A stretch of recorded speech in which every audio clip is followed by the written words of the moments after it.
Neo Fresh Touch. Foaming hand wash makes washing up more fun. It kills germs and keeps hands moisturized. Neo Fresh Touch. Foaming hand wash. Neo Fresh Touch.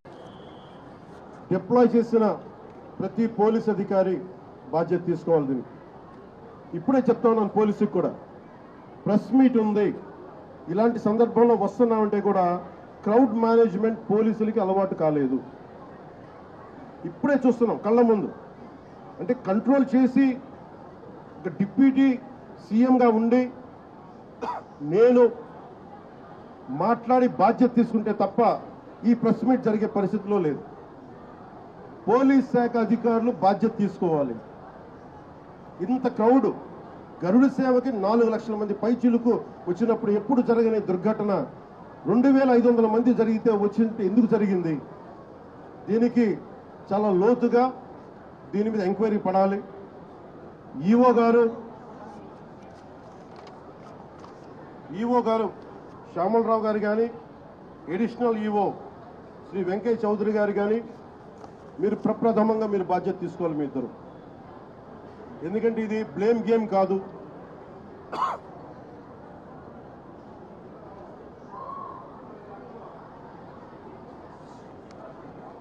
ఇది last time కూడా చెప్పాను, ఇది ఆంధ్రప్రదేశ్ ప్రభుత్వం appoint చేసిన board. ఇది రోజువారీ ఏం జరగాలి, భక్తులకి ఎలాంటి ఇబ్బందులు లేకుండా దర్శన భాగ్యం కలగాలి, దర్శన సౌకర్యాలు కల్పించాలి, ఇది దీని బాధ్యత.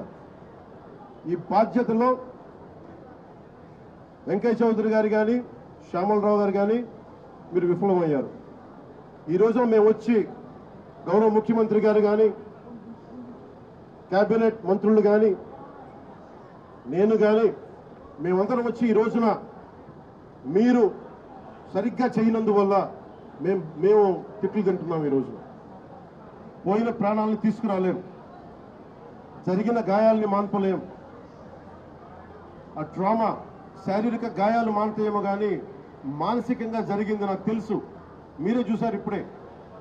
క్రౌడ్ ఒకసారి వదిలేస్తే దానికి మైండ్ ఉండదు, దానికి అందరూ ముందుకెళ్ళిపోవాలి అని చెప్పి ఒక క్రౌడ్ మైండ్ ఉంటుంది. ఇది పోలీస్ శాఖకి తెలుసు. భక్తులు ఒకటే చెప్తా ఉన్నారు, ఎస్పీ గారి దృష్టికి, డీజీపీ గారి దృష్టికి కూడా తీసుకొస్తున్నారు. పోలీసులు హెల్ప్ చేసిన వ్యక్తులు ఉన్నారు, నలిగిపోతే రక్షించిన వాళ్ళు ఉన్నారు. కొంతమంది పోలీసులు చోద్యం చూస్తూ నిలబడతా ఉన్నారు. రెండు నా దృష్టికి వచ్చినాయి. కొంతమంది బాధితులు సహాయం చేశారు, పోలీసు మాకు అండగా ఉన్నారు, ఇవి ఉన్నాయి. కానీ కొంతమంది పోలీసు మమ్మల్ని సరిగ్గా పట్టించుకోలేదు, సహాయ కార్యక్రమాలు చేయలేదు, నిలబడలేదు. ఇది కూడా ఉంది. ఈ రోజు ఈ సంఘటనకి రాష్ట్ర ప్రభుత్వం తరపు నుంచి డిప్యూటీ సీఎం హోదాలో మేము ఈ బాధ్యతని తప్పించుకోవట్లేదు. మేము తప్పు జరిగింది, పూర్తి బాధ్యత వహిస్తున్నాం. we take complete responsibility for the mishap happen. ఈ బాధ్యతని పూర్తిగా నేను తీసుకుంటాం. అలాగే నేను భక్తులకు ఒకటే చెప్పాను, ఎవరైతే నలిగిపోయారో ముందస్తుగా ఒక్కొక్క చనిపోయిన ప్రతి ఒక్క వ్యక్తి కుటుంబానికి వైజాగ్లో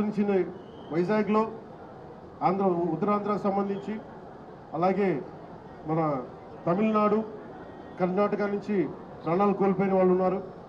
వారి కుటుంబాలకి గౌరవ ముఖ్యమంత్రి గారు కూడా ఇదే తెలియజేయబోతున్నాను. ప్రభుత్వం నుంచి టీటీడీ బోర్డు మెంబర్ అలాగే పోలీస్ కానీ ఒక్కొక్కళ్ళు వెళ్ళి ఈ రోజున వారు ఎవరైతే చనిపోయారో, ఎవరైతే వచ్చారో వాళ్ళందరికీ క్షమాపణలు చెప్పాలి, వారికి సంతాపం ప్రకటించాలి, వారి స్థాయిని మనకి ధైర్యం కల్పించాలి. అలాగే చనిపోయిన వాళ్ళకి మనకి ఎక్స్గ్రేషియాతో పాటు అది ముఖ్యమంత్రి గారు మాట్లాడతారు. అది అలాగే జరిగిపోయిన వాళ్ళకి క్షతగాత్రులు అయినందుకు వాళ్ళకి ఎక్స్గ్రేషియా కానీ ఇవన్నీ ప్రకటిస్తాం.